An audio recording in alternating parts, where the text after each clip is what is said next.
Solomon finished all the work on the temple, he placed in the temple storerooms all the things that his father David had dedicated to the Lord, the silver, gold, and other articles. The covenant box is brought to the temple.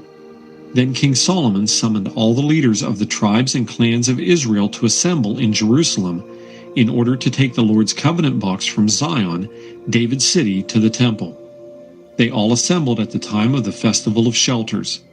When all the leaders had gathered, then the Levites lifted the covenant box and carried it to the temple. The priests and the Levites also moved the tent of the Lord's presence and all its equipment to the temple.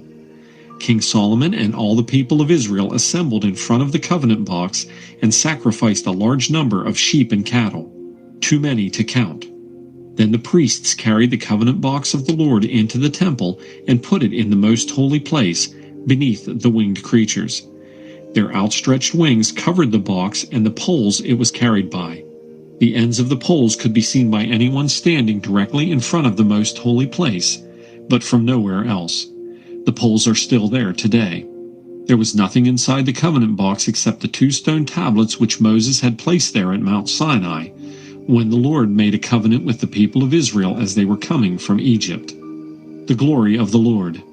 All the priests present, regardless of the group to which they belonged, had consecrated themselves.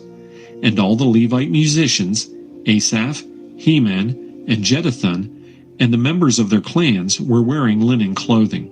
The Levites stood near the east side of the altar with cymbals and harps, and with them were 120 priests playing trumpets.